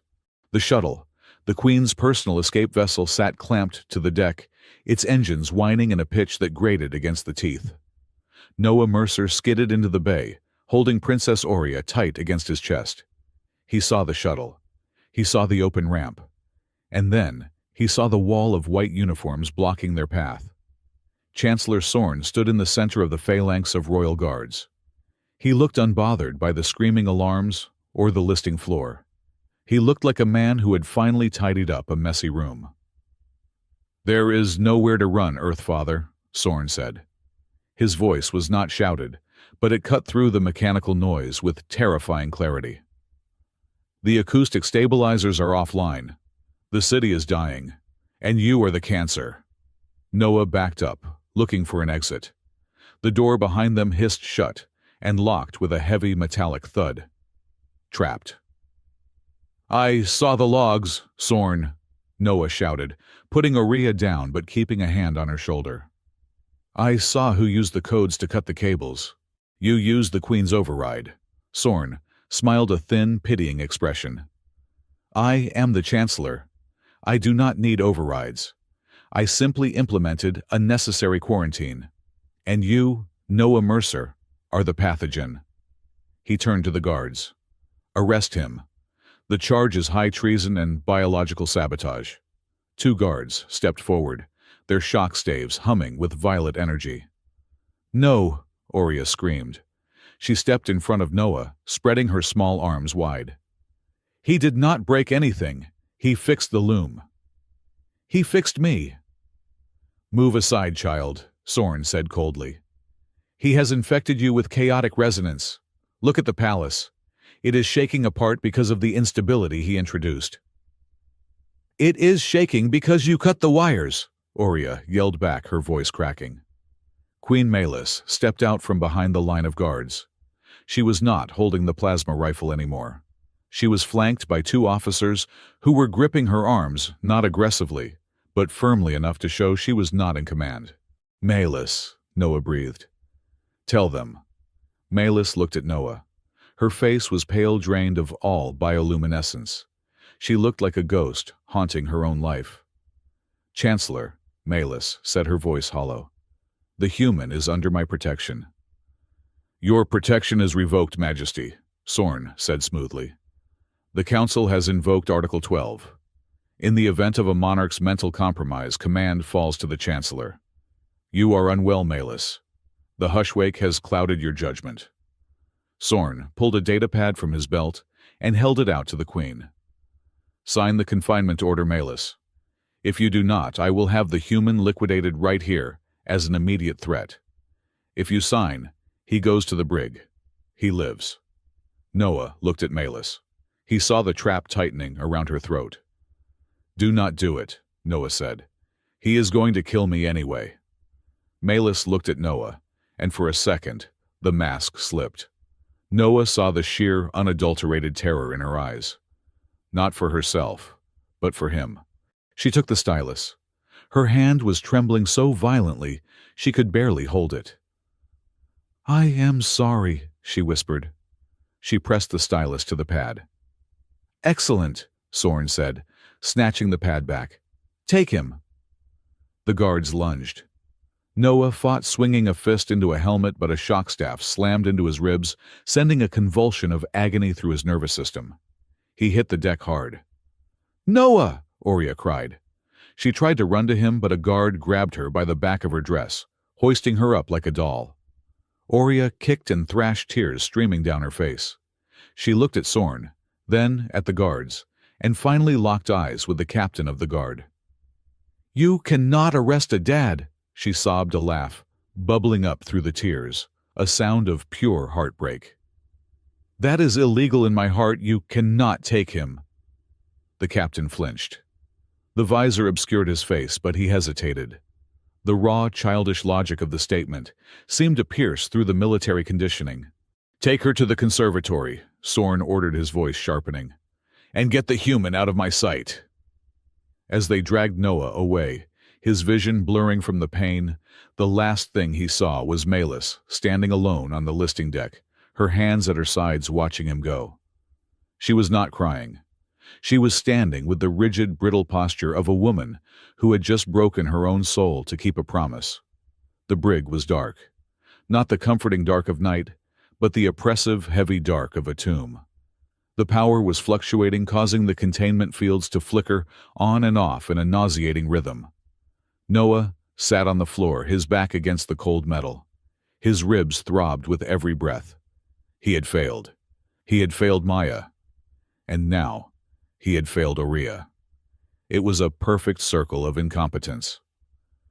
I hate this part, a voice whispered from the air vent. Noah looked up, squinting into the gloom. Who is there? There was a screech of metal, and the ventilation grate popped off, clattering to the floor. A pair of legs dangled down, followed by a chaotic mess of robes and hair. Rhea Calder dropped into the cell, landing in a crouch. She dusted off her knees and adjusted her glasses, which were crooked. Rhea, Noah stared at her. How did you get past the sensors? I am the archivist, Rhea whispered, pulling a small laser cutter from her sleeve. I know where all the bodies are buried. And more importantly, I know where the ventilation shafts bypass the security grid. You are committing treason, Noah said, standing up and wincing as his ribs protested. I am not committing treason, Rhea sniffed, moving to the door panel and starting to slice through the lock mechanism. I just hate stories with bad endings. They are bad for morale. And honestly, Soren's dialogue is derivative. I am the Chancellor. I do not need overrides. Please. Villainy 101. Sparks flew as she cut the wire. The door slid open with a dying groan. Come on, Rhea said. We have to go down. Deep down. To the hangar, Noah asked. No, Rhea said grimly. To the choir lattice. The Queen is waiting for you. The bowels of the Aurora vault were a nightmare of twisting organic cables and pulsing light. This was the heart of the city, the biological engine that kept them afloat. But it was sick. The cables were gray and withered. The hum was discordant, a low moan of pain. Noah followed Rhea through a narrow maintenance tunnel that smelled of ozone and rot. They emerged into a small junction chamber, lit only by the dying glow of the lattice. Queen Malus was there. She was kneeling on the floor, her hands buried in a mass of exposed fibers. She was trying to weave two severed ends together, her fingers bleeding from the sharp edges of the crystalline nerves. Malus, Noah said softly. She froze. She didn't turn around immediately. She finished the knot, her shoulders shaking with effort. Then she stood up and wiped her hands on her tunic. She looked exhausted, stripped of all royalty. She looked like a mechanic working a double shift at the end of the world. "I thought Sorn had you," Malus said, her voice rough. "Rhea has a problem with bad writing," Noah said, stepping closer. "Why are you down here? You should be on a shuttle." "I cannot leave," Malus said. She gestured to the dying lattice. "It is my fault, all of it." "Sorn cut the cables," Noah argued. "I saw the logs. He used your codes, but—" "He used my codes because I gave them to him 5 years ago," Malus interrupted. She looked up at Noah, her eyes swimming with tears. "The hushwake is not a natural phenomenon, Noah. It is a reaction." Noah went still. "A reaction to what?" "To a therapy project," Malus confessed. "The Allied worlds approached us. They wanted to use Auralithian resonance technology to treat deep trauma patients, soldiers, survivors, children." Noah felt a cold hand grip his heart. "Maya," Malus nodded. "Your daughter was one of the test subjects. The project was supposed to be a bridge between our species, but the interface was flawed. When Maya's mind connected with the lattice, her grief was so pure, so massive, it created a feedback loop. It didn't just break the machine, it traumatized the lattice itself. The hushwake is not a monster, it is a bruise. It is the lattice flinching away from the pain of a human child." Noah stared at her. The silence in the tunnel was deafening. "You knew," Noah whispered. "When I came here, when I fixed the wire, you knew who I was." "I suspected," Malus said. "When Aurea bonded with you, I knew. Aurea was born the day the project failed. Some of the resonance that was released went into her. That is why she feels so much. She is carrying the echo of your daughter's pain." Noah backed away. He felt sick. "You used me. You brought me into the right not to save the city but to fix your mistake. You made me love a child who is basically a ghost of the one I lost." "I did not make you love her," Malus shouted, stepping forward. Her anger flared hot and genuine. "You loved her because you are a father. I had no choice. Noah Sorn was going to kill her. I needed you to anchor her. You needed a tool," Noah yelled back. "I needed a partner," Malus screamed. They stood there chest to chest, breathing hard in the dim light. The anger was there, hot and sharp. But beneath it was something else, a desperate, terrified recognition. "I hate that you lied to me," Noah said, his voice dropping to a whisper. "I know," Malus whispered back. "I hate it too." She looked at his lips. He looked at hers. The world was ending around them. The floor was shaking. The air was running out. And all Noah wanted to do was kiss her until the shouting stopped. "We are terrible at this," Noah said. "We are," Malus agreed. "But we are all we have." Rhea cleared her throat loudly from the tunnel entrance. "As touching as this unresolved sexual tension is, I feel compelled to mention that Chancellor Sorn has taken the princess to the Silence Conservatory. And according to the energy readings, he is powering up the extraction array." Noah and Malus snapped apart. "The conservatory," Malus gasped. "He is going to extract the core. He thinks if he pulls the human resonance out of Aurea, the hushwake will recede." "It will kill her," Noah said. The anger vanished, replaced by cold resolve. "Yes," Malus said. "And if he does it, the shock will shatter the lattice completely. The Aurora vault will fall." The Silence Conservatory was a greenhouse of nightmares. It was a massive domed room, filled with plants that grew in total silence. They were pale, translucent things that shivered if you spoke too loudly. Aurea sat in the center of the room, strapped into a chair made of white chrome. A heavy glass helmet was lowered over her head. Chancellor Sorn stood at the control console. He was adjusting dials with precise, surgeon-like movements. 2 guards stood by the door, their faces obscured by helmets, their posture rigid. Aurea's heart was hammering against her ribs like a trapped bird. She could feel the silence of the room pressing against her ears. It was heavy. It tasted like metal. She looked at the guard on her left. He was twitching slightly. The silence made everyone nervous. "Hey," Oria said. Her voice sounded muffled inside the helmet. The guard didn't answer. "Do you guys get paid extra for being creepy?" Oria asked. "Or is it just a hobby?" The guard turned his head slightly. "Silence, prisoner." "I am just asking," Oria continued, her voice trembling but determined. "Because if you are doing this for free, you are getting ripped off. Sorn is going to let this whole room fall into the clouds once he gets what he wants.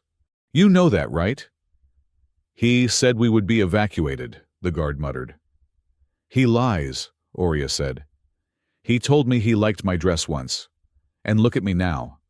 I am strapped to a chair." The guard shifted his weight. He looked at the door. Then he looked at the window. Oria noted the glance. The window. It was thinner than the walls. If she could get them to look away. "Initializing extraction sequence," Sorn announced. "Subject prepare for resonance separation. This will be unpleasant." The helmet began to hum. A high-pitched vibration drilled into Oria's skull. In the corridor outside, Noah, Malus, and Rhea were crouching behind a fallen statue. "There are 4 guards at the main entrance," Rhea whispered, checking her scanner. "And the door is magnetically sealed." "We do not have time for stealth," Noah said. He looked at Malus. "Can you override the door?" "Not without Sorn knowing," Malus said. "But I can overload the lighting grid in that sector. It will buy us 5 seconds of darkness."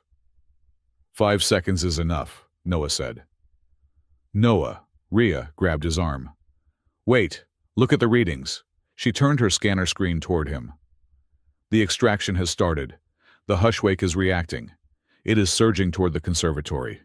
If we breach that door, the silence is going to flood in. If we don't stop Sorn in time and the hushwake hits Oria, while she is open, it will erase her. Completely." Noah looked at the scanner. Then he looked at the map of the city. "If we go in there," Noah realized, "we are opening the floodgates. The hushwake will take the conservatory. Maybe the whole wing." "We could save the city," Malus said softly. "If we divert the power to the engines instead of the door, we could stabilize the vault. We could save thousands of people." "But Oria dies," Noah said. Malus looked at him. Tears were streaming down her face again. This was the choice of a queen. Save the many or save the one. "She is my daughter," Malus whispered. "But they are my people." Noah grabbed her shoulders. "She is not a statistic, Malus. She is the future. If we build a world on the corpse of a child, we do not deserve to fly." He turned to the shadows. "Rosa, I know you are there." For a second, nothing happened. Then the air shimmered and Rosa Vale decloaked. She was holding a heavy wrench and looking annoyed. "I really need to get better stealth tech," Rosa grumbled. "You heard me." "I smelled the synthetic tobacco," Noah said.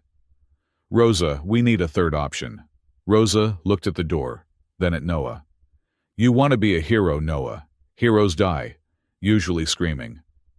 "I do not want to be a hero," Noah said. "I want to be a father." Rosa sighed. She spun the wrench in her hand. "If you want to atone, Noah, do not die like a hero. That is the easy way out. Dying is quiet. Living and loving someone knowing you could lose them. That is the hard part. That is where the noise is." She tapped her belt. "I have a sonic charge. It is illegal in 12 systems. It will not just open the door. It will blow the hinges off. But once it goes off, the sound will attract the hushwake, like blood attracts sharks. You will have maybe 2 minutes before the room becomes a vacuum." "Do it," Noah said. "You are going to owe me so much overtime," Rosa muttered. She slapped the charge onto the door. "Get ready," Noah yelled. Malus raised her hands, gathering the last of her bioluminescent energy. Rhea pulled out a stun baton. Noah gripped his wrench. Boom. The sound was not an explosion. It was a concussion. The heavy metal doors were blasted inward, tumbling across the floor of the conservatory, like leaves. Noah charged in through the smoke. "Get away from her!" he roared. Sorn spun around his hand, hovering over the execute button. "You are too late!" He slammed his hand down. The machine screamed. Aurea arched her back, her mouth opening in a silent cry of agony as the extraction beam hit her. At the same moment, the shattered doorway behind them turned black. The hushwake poured in. It moved like a liquid shadow, a tidal wave of absolute nothingness. It flowed over the guards, and they simply dropped their bodies, going limp, their minds wiped clean in an instant. "The core!" Sorn shouted, ignoring the encroaching darkness. "Give me the core." Noah didn't run for Sorn. He ran for Aurea. He leaped over the console, tackling the chair. He ripped the helmet off her head, throwing it aside. "Aurea!" Noah shook her. "Aurea, look at me!" She was limp. Her eyes were rolled back in her head. Her skin was gray. "No!" Noah begged. "No, no, no. Do not be quiet. Be loud. Please be loud." The black tide of the hushwake swirled around his boots. He could feel it biting into his mind, telling him to just let go. "It is easier to sleep," the silence whispered. "Just stop trying." "Noah!" Milas screamed. She was standing on top of the console, firing blasts of light into the darkness, trying to hold back the tide. "We are losing the room," Sorn laughed. He was standing in the middle of the black water, holding a canister that glowed with a faint, trapped white light. He had done it. He had extracted a piece of Aurea's resonance. "I have it!" Sorn triumphed. "Order, pure, silent order." But then Aurea gasped. It was a wet, ragged sound. She opened her eyes. They were not violet. They were burning with a terrifying, chaotic mix of colors. She looked at Noah. Then she looked at Sorn. "Give it back," Aurea whispered. But she didn't say it with her voice. She said it with the room. The plants in the conservatory exploded. Vines of crystal and light whipped out, smashing the glass dome above them. The wind roared in. The real wind. The loud, messy, chaotic storm from outside. Sorn looked up his triumph, turning to horror as the storm crashed into his silent order. "Noah," Aurea said, gripping his shirt. "Sing." "What?" Noah yelled over the wind. "Sing!" Aurea screamed. "The song, make it loud." Noah grabbed Melis's hand as she jumped down to join them. He grabbed Rhea. He grabbed Aurea. And in the middle of the screaming storm, facing a tidal wave of silence and a madman with a stolen soul, Noah Mercer threw back his head and howled a note of pure, defiant, broken humanity.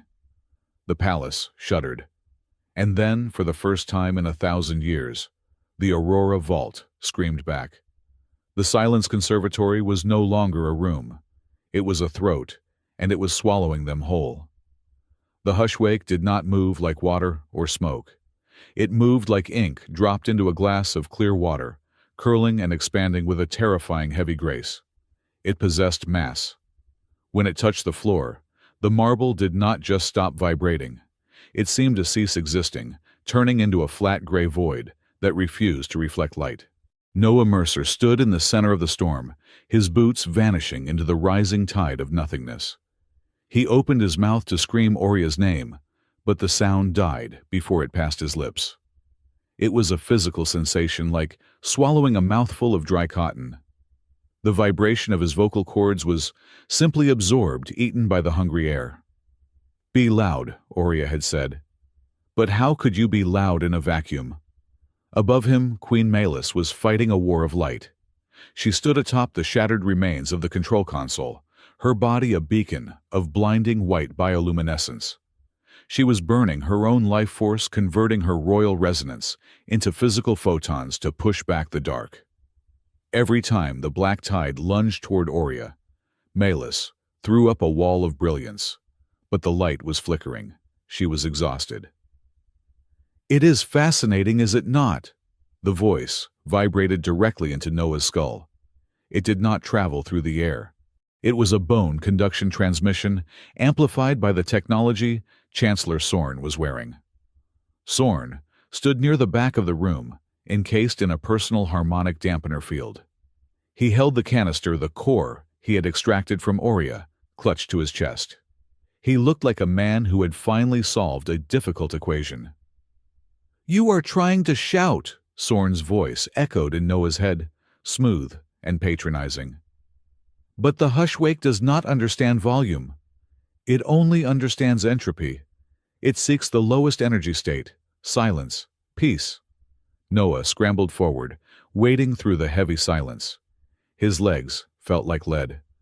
He reached the chair where Aurea lay slumped. She was gray. Not the slate gray of the hushed servants, but a translucent, fading gray, like a sketch being erased from a page. Her eyes were open, staring at the shattered dome where the storm raged, but she saw nothing. Noah grabbed her hand. It was cold. Not freezing, but the inanimate cold of a stone. Aurea Noah thought, projecting the name with every ounce of desperate will he had. "Do not go. Stay here." He felt a faint flutter in her hand, a tiny weak pulse. Soren walked closer, his boots protected by his dampener field, crunching on the glass. "She is gone, Earthfather," Soren said. "I have what I need. The chaotic element, the human stain, is trapped in this canister. What remains in the chair is pure Auralithian biology. Once the Hushwake finishes digesting the residual emotions, she will be perfect.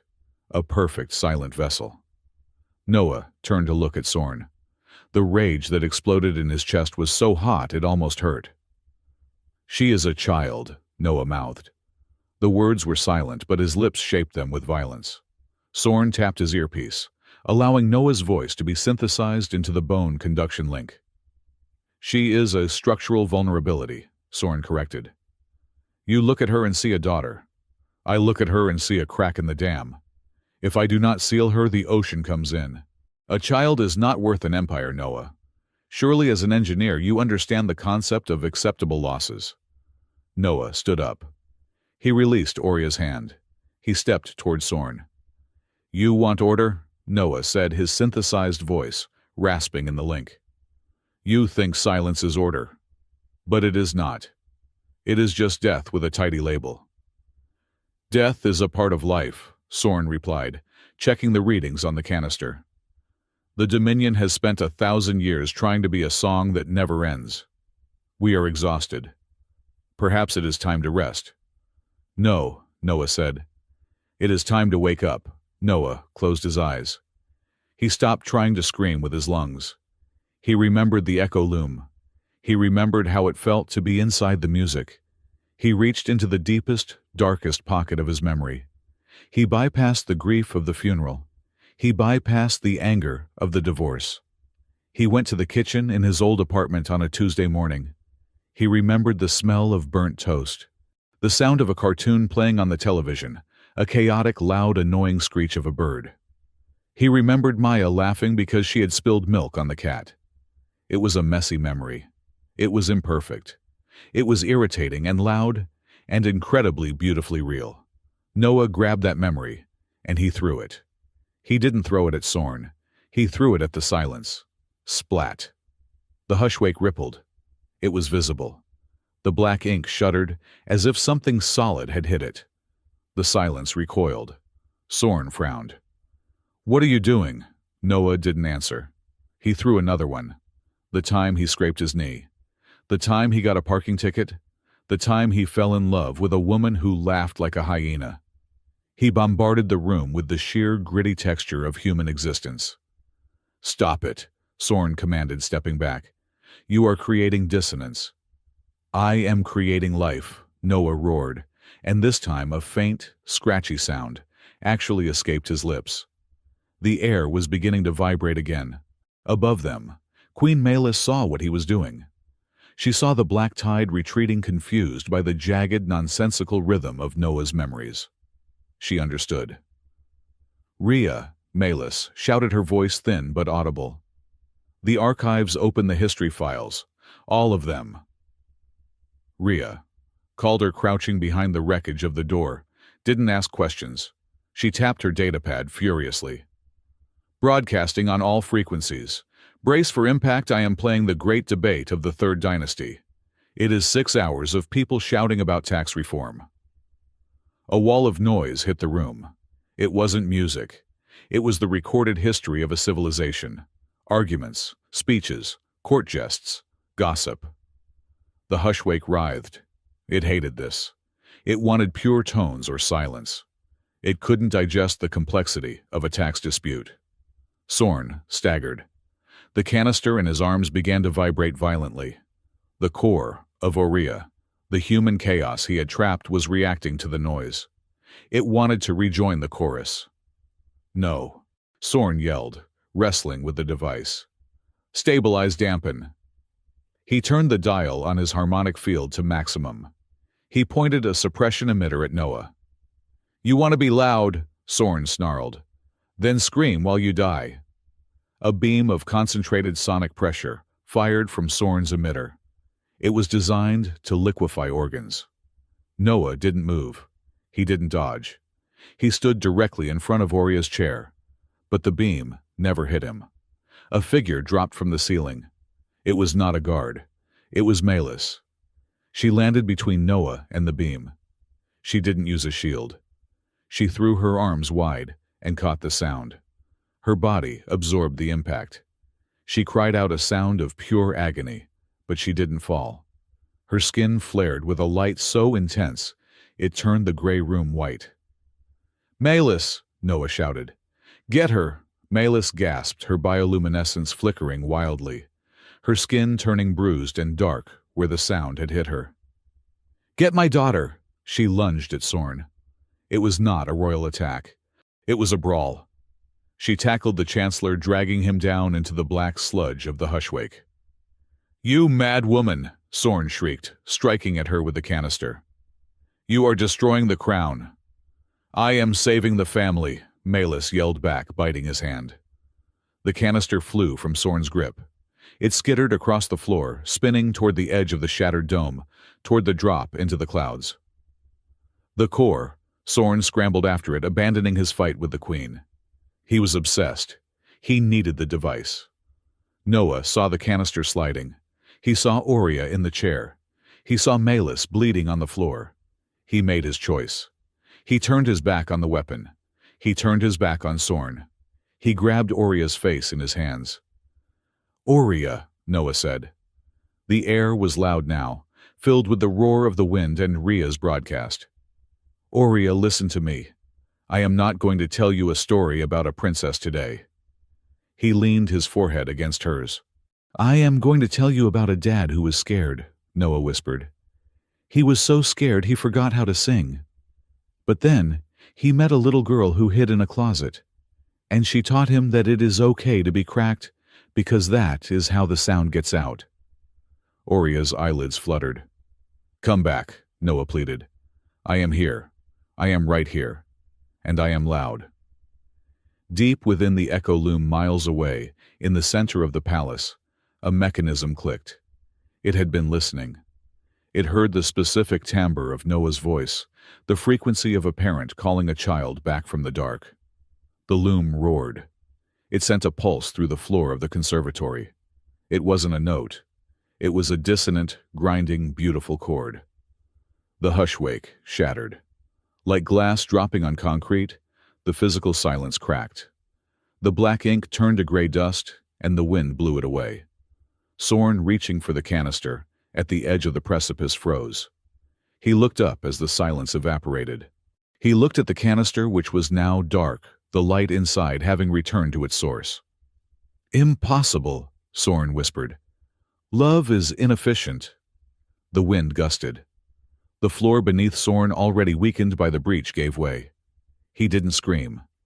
He simply looked at Noah with an expression of profound confusion, clutching his useless machine, and fell backward into the endless ocean of clouds. Noah didn't watch him fall. He was watching Aurea. She took a breath. A deep, gasping breath. The gray faded from her skin.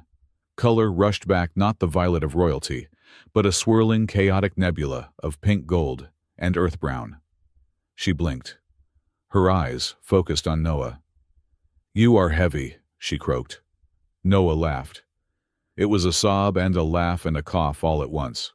He pulled her out of the chair and crushed her against his chest. He buried his face in her hair. She smelled of ozone and roasted nuts. "I got you," Noah wept. "I got you." Malis dragged herself up from the floor. She was bruised, her dress was torn, and her hair was a disaster. She looked magnificent.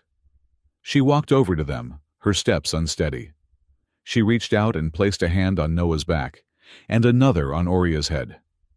The three of them stood there, a huddle of broken shapes against the wind, anchoring each other, while the city slowly, painfully began to right itself. The infirmary was quiet, but it was a good quiet, the quiet of healing. Oria was sleeping in a biobed monitors, humming a steady rhythm. Her skin was a soft, sleeping lavender. Noah sat in a chair beside the bed, holding a cup of terrible synthetic coffee. His ribs were taped. He had a bandage over one eye. Queen Malis stood by the viewport looking out at the repaired skyline of the Aurora Vault. The hushwake had receded to the far horizon, pushed back by the reactivated choir lattice. "She is stable," Dr. Eris, a tall Orolithian with kind eyes, had told them an hour ago. "Her resonance levels are unique, but stable." Noah watched Oria sleep. He felt a peace he hadn't felt in 10 years. But there was a question nagging at him, a sharp shard of glass in his gut. "Malis," Noah said. The queen turned. She didn't pretend to misunderstand. She walked over and sat on the edge of the empty bed opposite him. "You want to know," she said.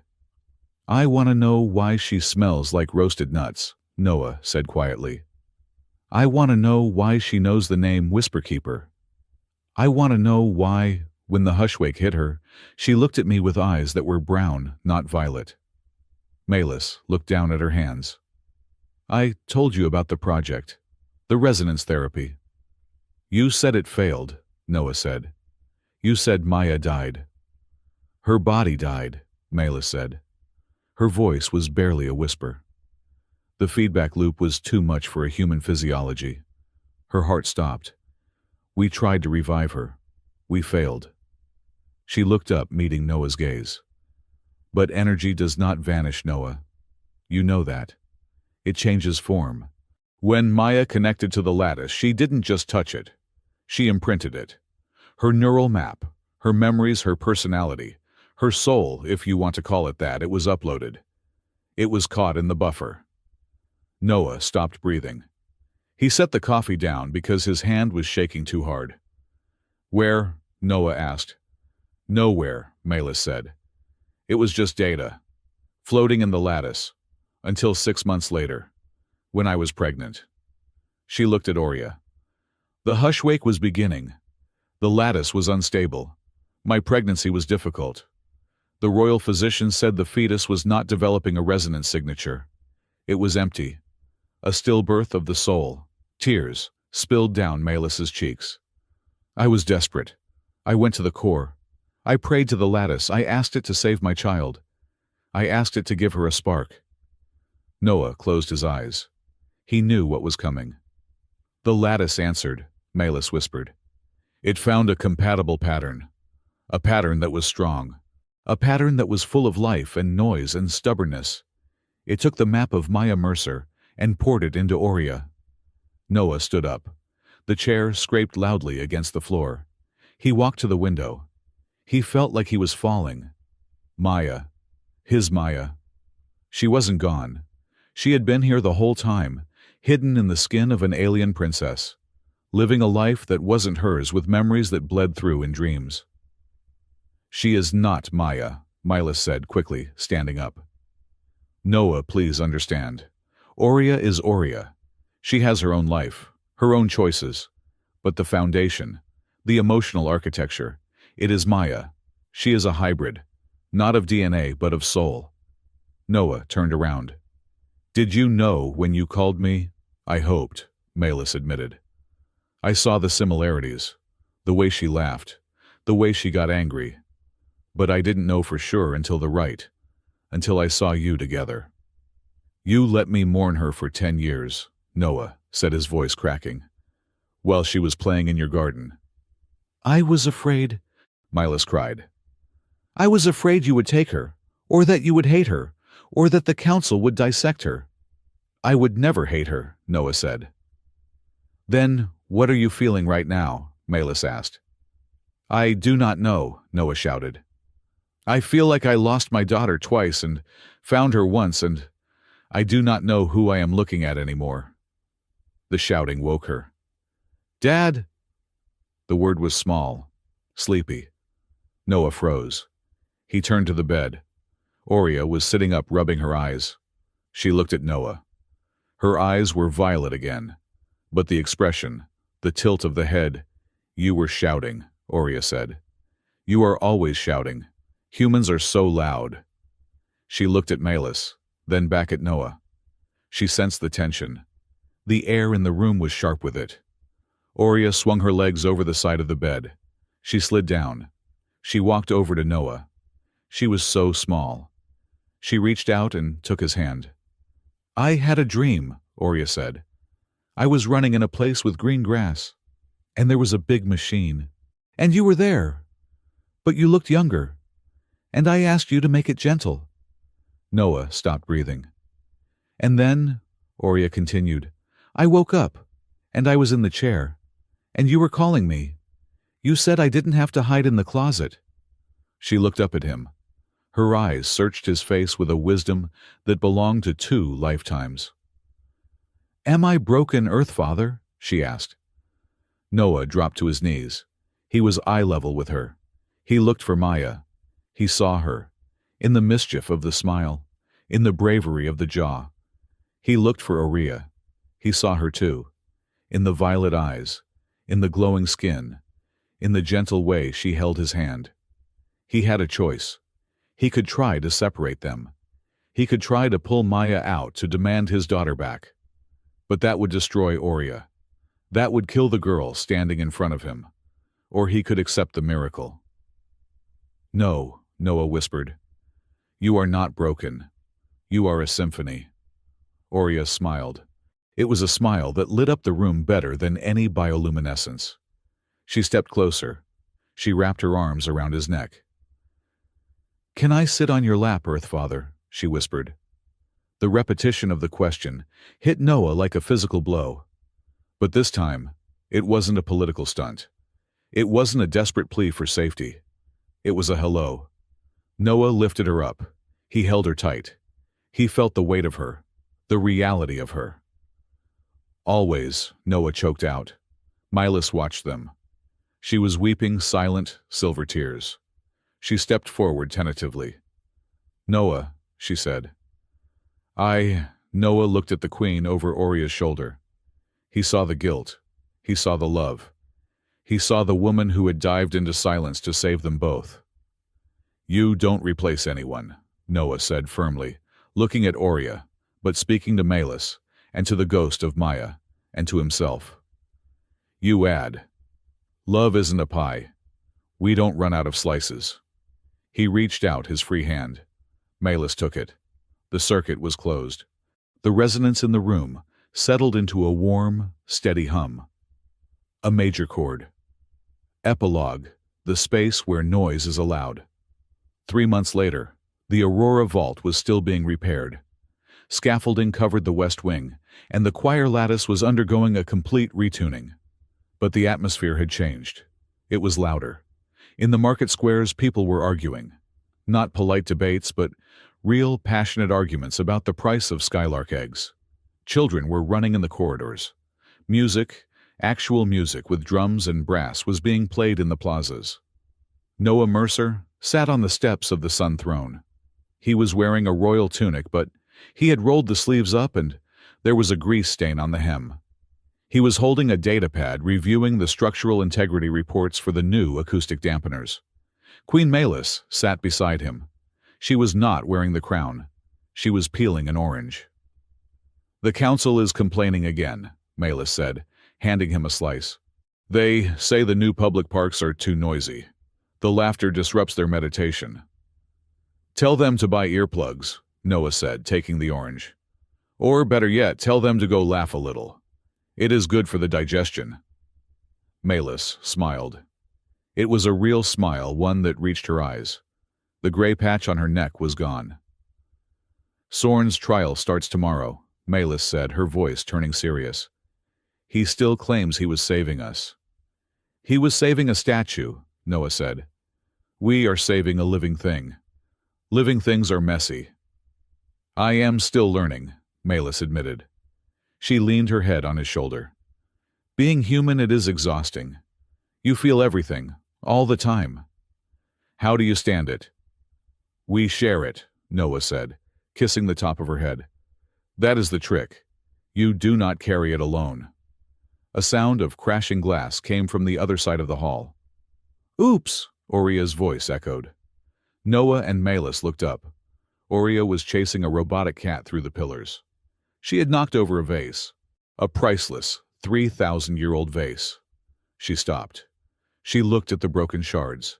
She looked at her parents. For a second, she looked terrified. She looked like she was going to hide. But then Noah smiled. Malis laughed. It was ugly anyway, Malis shouted. Oria grinned. Her skin flashed a brilliant, joyful orange. She turned and kept running, her laughter ringing out like a silver bell, echoing through the vast, beautiful, noisy palace. Outside, the clouds glowed. The hushwake was gone, and the Aurora Vault, for the first time in its history, was truly singing.